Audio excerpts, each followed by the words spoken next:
On this episode of the Global Travel Channel podcast show, we meet a young New Zealand guy who has been selected to represent his country on a trip of a lifetime.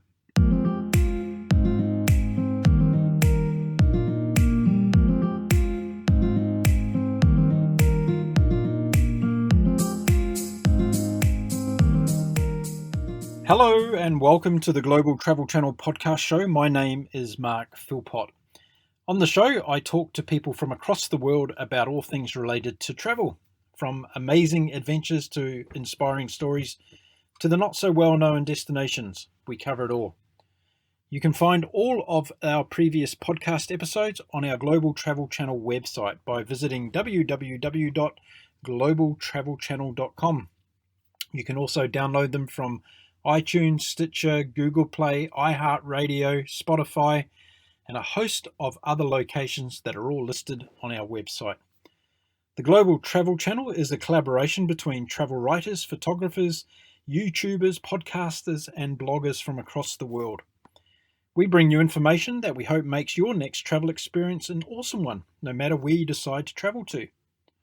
You can also find the Global Travel Channel on Facebook, Twitter, Instagram, and YouTube. So be sure to head over there and subscribe, like, and follow us so that you can keep updated on our new content postings as and when they happen. You can even now support us on our Patreon page. So for as little as the price of a cup of coffee per month, you can help us continue our podcast show if you like the content that we're putting out. Any contributions are gratefully received.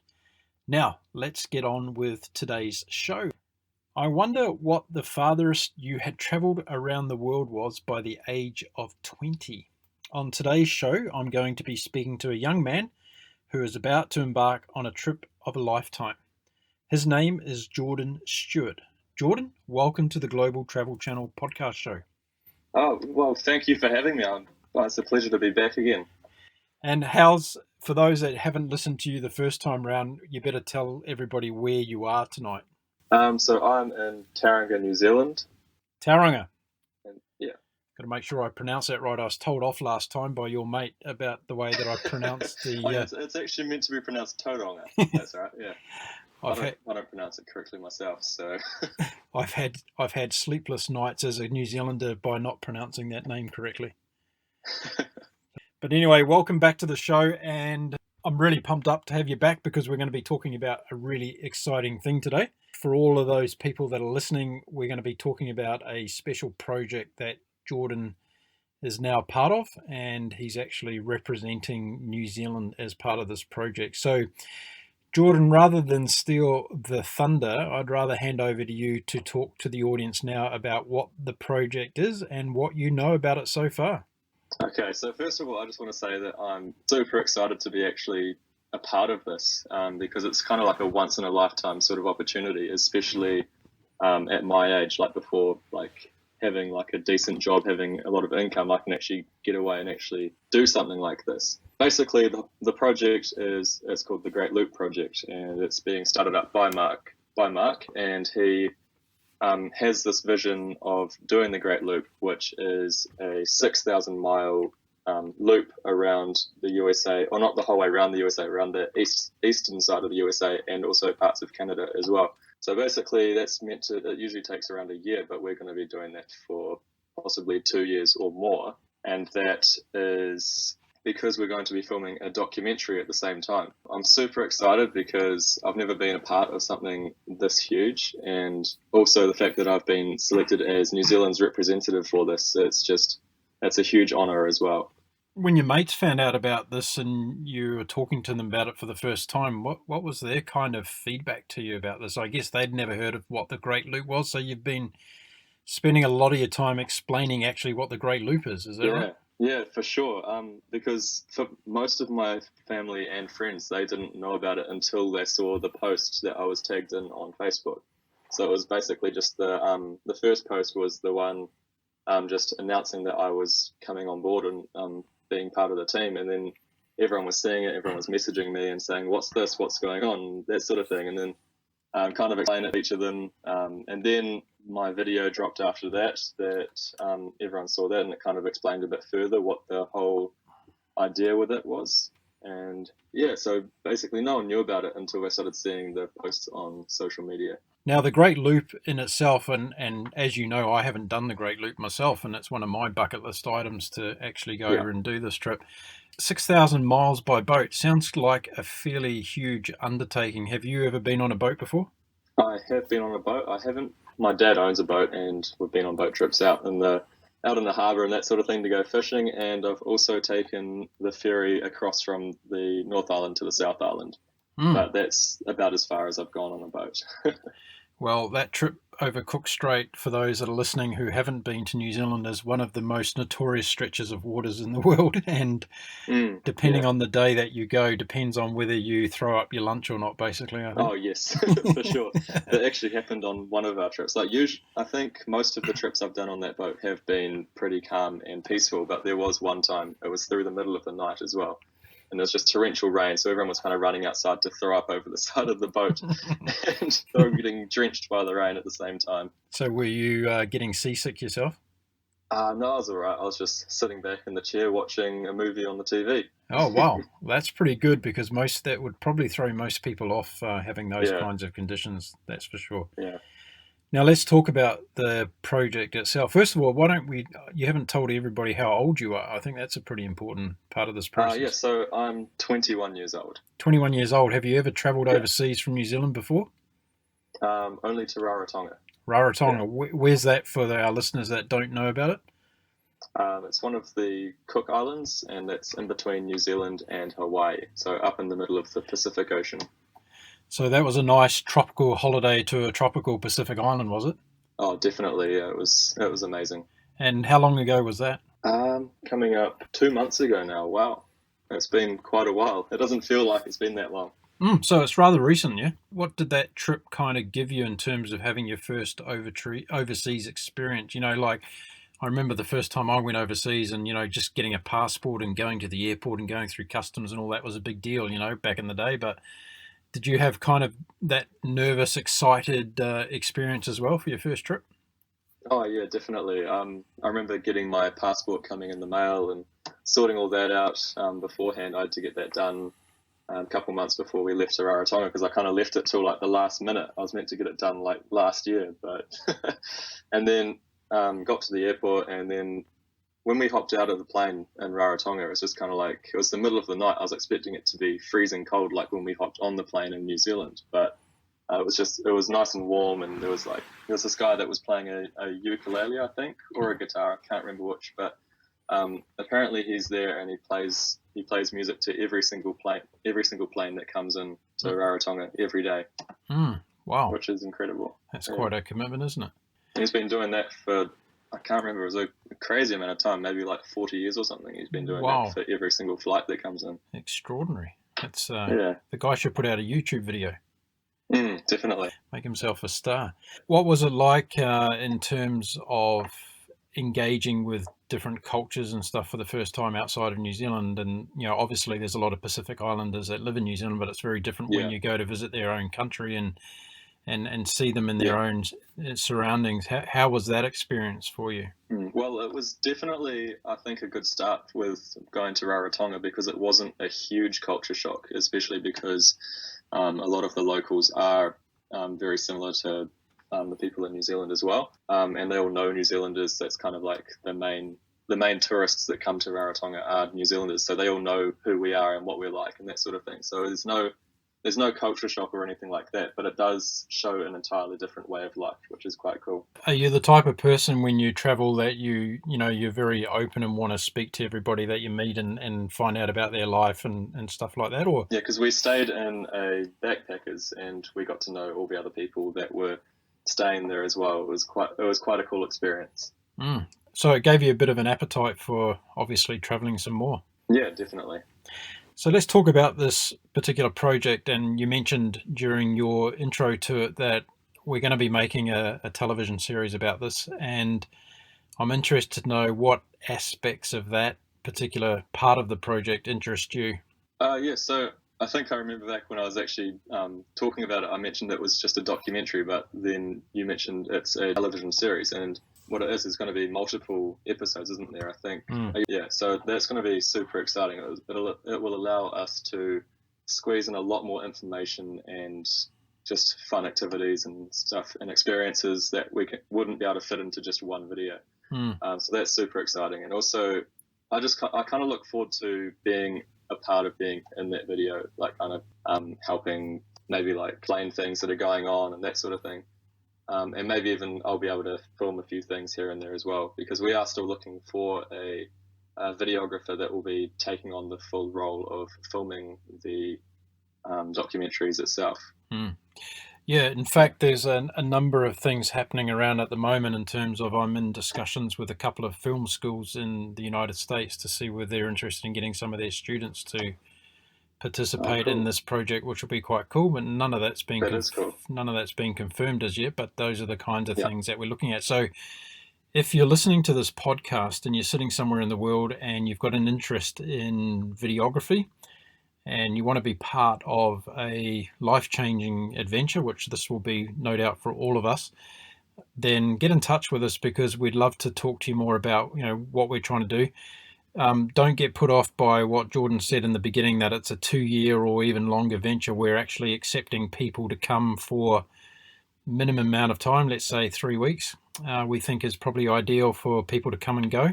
So if you want to slot this into your vacation schedule, whether it be school holidays, work holidays, then we can make a schedule accordingly. So we're going to slot people in as and when they're available, and our goal is to have that whole 6,000 mile journey allotted to people being on the boat and available to participate in all the different activities. So just wanted to say that so people understand what that kind of is all about. Now, you have a particular interest in videography and content creation. Tell us a bit about some of your experience in that space. I started off with my content creation just through when I started doing parkour and freerunning back about 5 years ago. I was just filming my flip stuff on my phone, and that was all good fun. I'd post that onto Instagram and on Facebook and stuff to share with my mates. That went on for about a year and a half, just filming with my phone and editing on my phone with a phone video editing software. You've lost some of the audience here because you've talked about words like parkour and freerunning. Some of us older ones don't know what that is. So do you want to educate the audience here about what you mean by parkour and freerunning? Sure. Okay, so think of gymnastics, but then take that outside and put it into a freestyle sort of sport. So instead of having like rules and judges and pointing your toes for like fancy form and that sort of thing, it's all for your own creative movement. It's outdoors most of the time. There are gyms to train indoors as well. But basically you'll see people that are flipping off buildings and crazy stunts like that. That's the extreme level of parkour, but that's not entirely what it all is. It's not just people flipping from building to building. There's a whole philosophy behind it where it's all training from the bottom, just working your way up slowly to those more impressive stunts. So what got you into this stuff? It's actually a funny story. I was just hanging out with my mates one day over at Mount Maunganui, which is a local area to New Zealand. It's to Tauranga, sorry. It's the big mountain right by the water. And I was just hanging out there. We were at a playground which had kind of like a bouncy sort of squishy ground to it, and I was just like, hey, watch this. And I went and tried to do a front flip on it, and I landed flat on my butt. And that kind of made me decide to set myself a goal to try and land it. So I think it took me a solid like maybe a year and a half before I could actually land that front flip there. That's how much training it took, because front flips are a lot harder than back flips. I learnt my back flips before I actually got the front flip. Wow. I imagine there was quite a lot of sore butts in that process.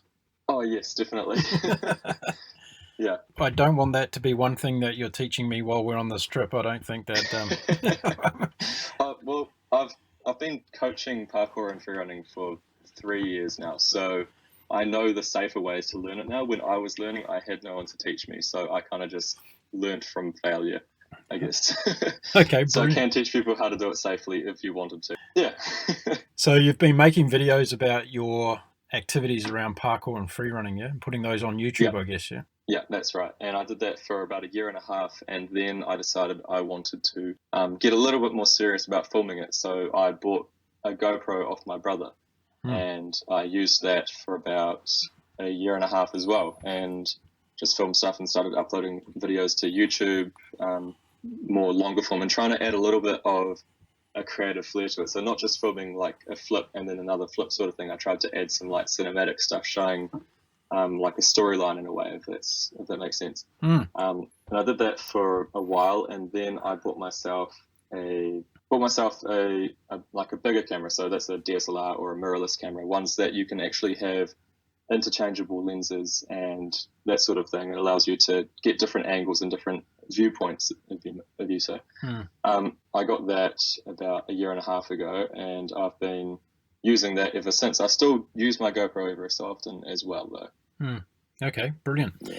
I'm assuming the GoPro's coming along on the trip. Oh yes, definitely, because it's waterproof, so I'll be able to jump off the boat and film stuff underwater and that sort of thing. So I'm interested to know, what do you feel you're going to be able to contribute towards the project, in addition to obviously making content and putting that out there? I guess in terms of, we're going to have other young adults on the boat, we're going to have people coming from all different walks of life. What are some of the things that you're going to be able to give and participate with those people, do you think?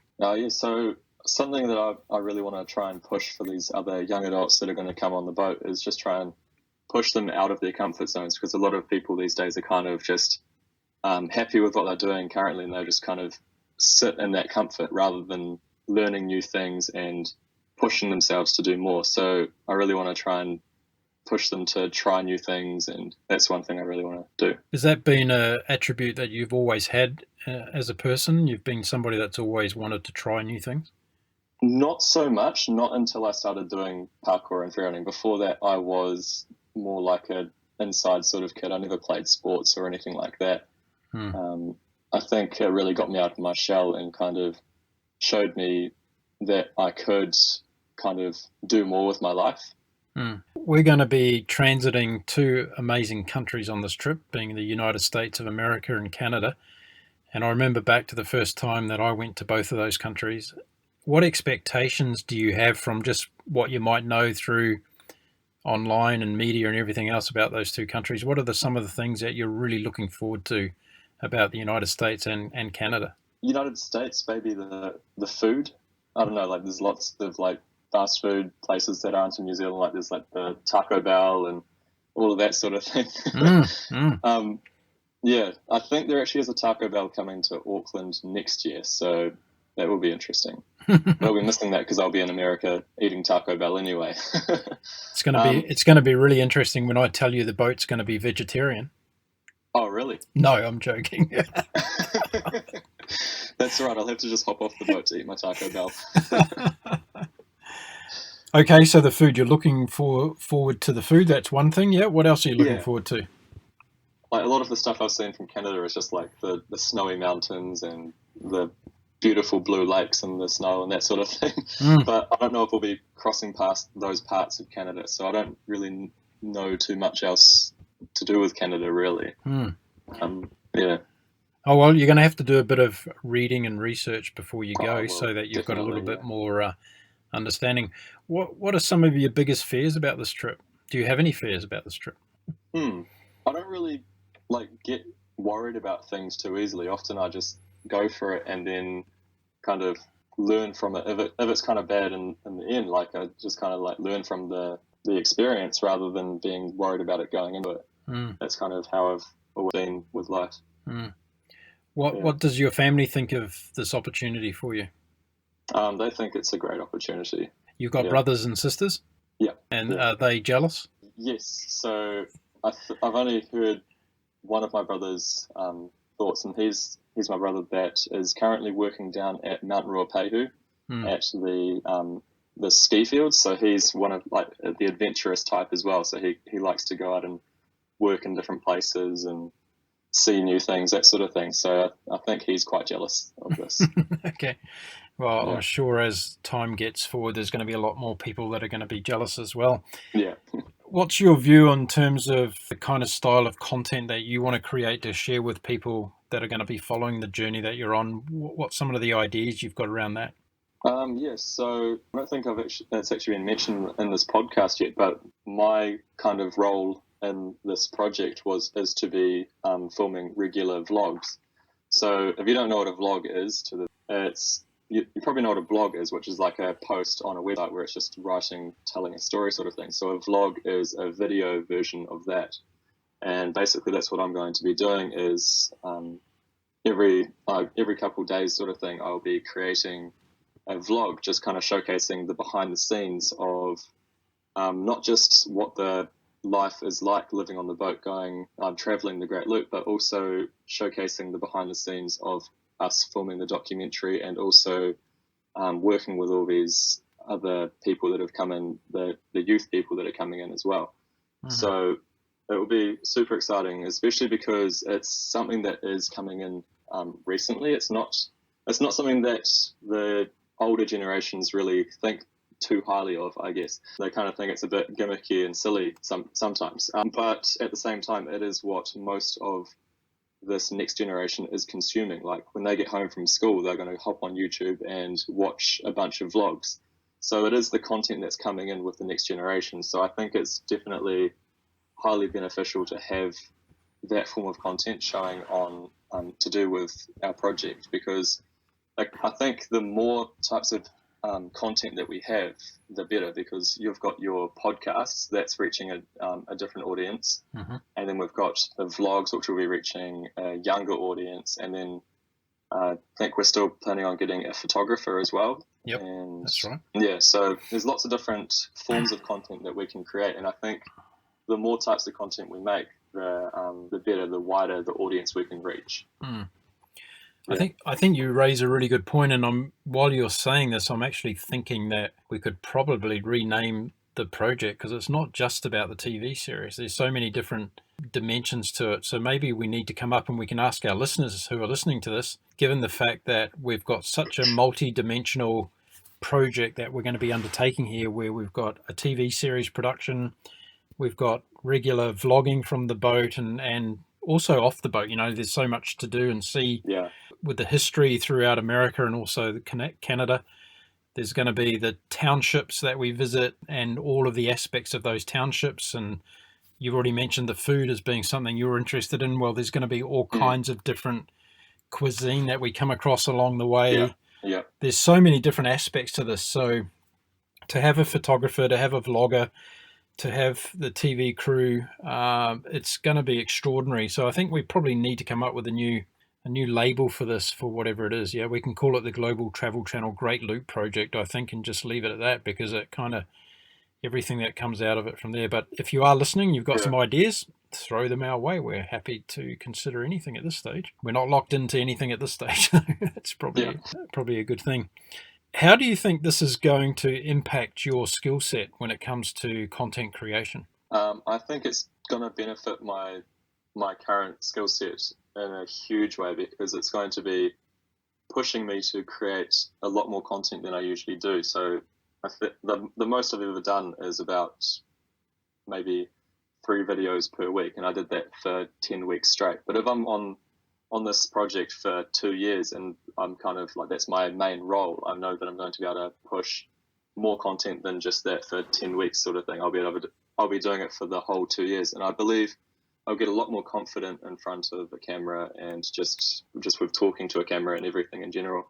And also just it'll really help improve my editing skills as well. Do you say that your editing side is the stronger part of your process at the moment, or weaker, or what are the things that you feel as though you need to really put some effort into? I feel like I need to work on trying to engage the audience more, if that makes sense. So I'm great at kind of like explaining a story or that sort of thing, but I need to get it in a way where the audience feels like they're actually part of the story rather than just telling them a story. So that's something I want to try and work on a lot with my future videos. Yeah, understood. We're going to be having different sets of mentors coming along on the boat as well at different stages. So who knows, we might have someone out there listening today who's an accomplished filmmaker or videographer who wants to come and join us for a week or two, or a month or two, it doesn't matter.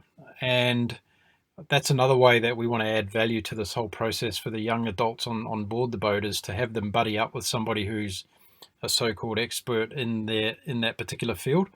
So that while we're going around doing this, we're not only creating great content, but we're also creating great skill sets to go with that. So when it comes time for you to leave the project, then you've been armed with these life-changing experience, but also life-changing skills that you can go on to your whatever endeavors you go on to next.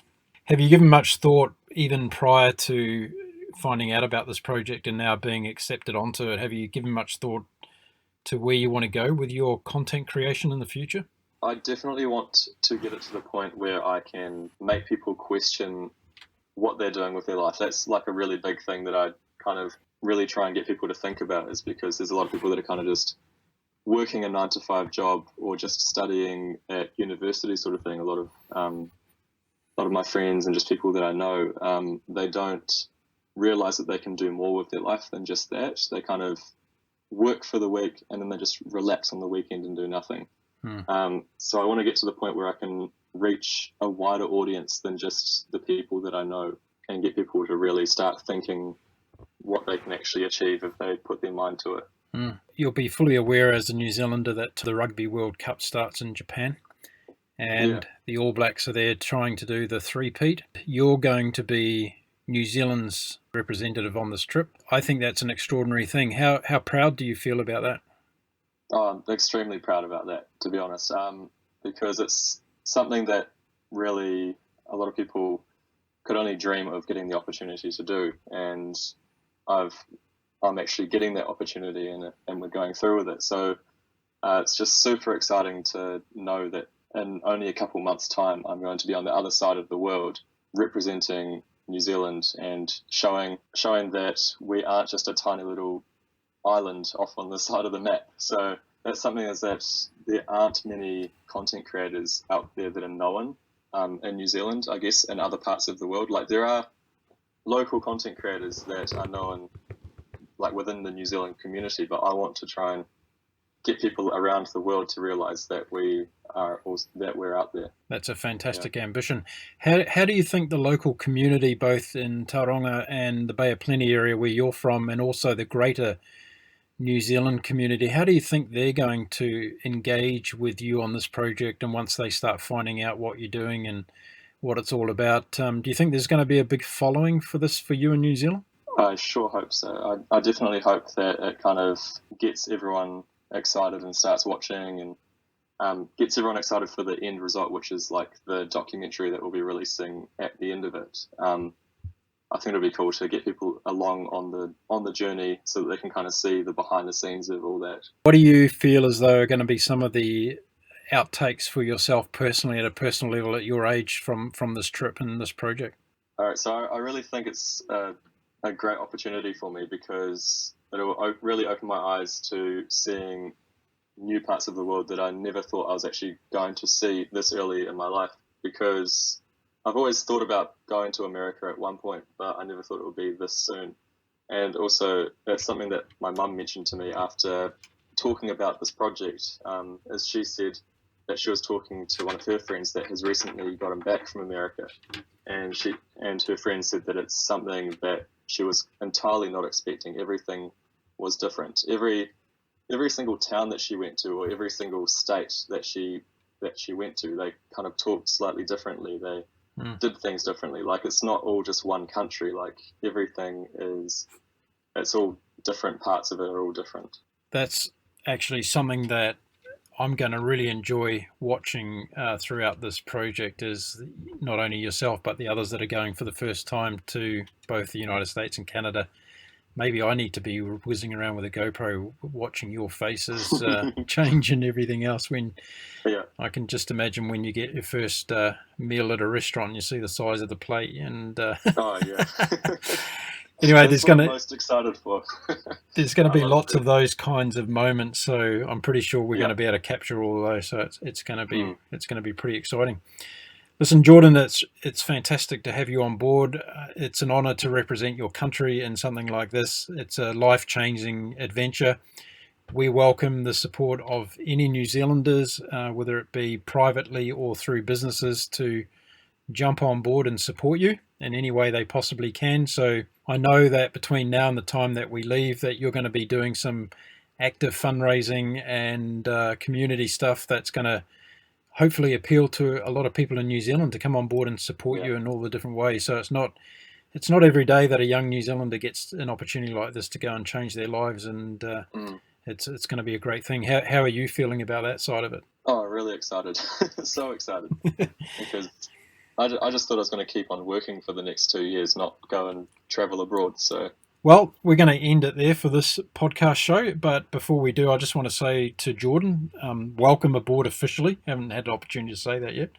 And thank you. It's great to have you on board. You're a great guy, and I know that we're going to have a ton of fun, and you're also going to have an amazing experience along with the rest of us on this project. So if you're out there in podcast land and you're listening to this and you think this is a great thing, then get on board and support Jordan in whichever way you can. Who knows in what way you can, but I'll drop his contact details in the description of this podcast, and you can reach out to him and start a conversation. That's probably the best way to do it, and just see where that conversation leads to. He might even be able to teach you some free running and parkour for in exchange for something to help him out. Who knows? That might work that definitely. way. Yeah. We'll keep in touch with you, Jordan, and as we progress with the project, we'll get you back on the show to talk about the developments and how you're feeling about it and how you're seeing the world as a result of it. But thanks for coming on the show today. Cool. Awesome. Thank you very much. Thanks for having me. Okay. Until next time. See you later. There we go. That was Jordan Stewart from Taronga in New Zealand, who's the New Zealand representative on the Great Loop project under the Global Travel Channel. Great kid, and can't wait for him to be with us on the boat in the United States and Canada going around the amazing Great Loop, but also seeing all the amazing content that he's going to be able to produce for the project as well. So that's the end of this podcast episode. If you're looking for more of our content, you can whiz on over to our website at www.globaltravelchannel.com, and you'll find all of our previous episodes listed there, easy to listen to. If you want to download them, you can go to Apple Podcasts, which is on iTunes, and Stitcher, Spotify, iHeartRadio, Google Play, and a host of other platforms that you can all find listed on our website. We do have a Patreon page as well, because we're trying to keep ourselves sustainable with this project. So if you want to contribute to our Patreon page, just go to the Global Travel Channel Patreon page.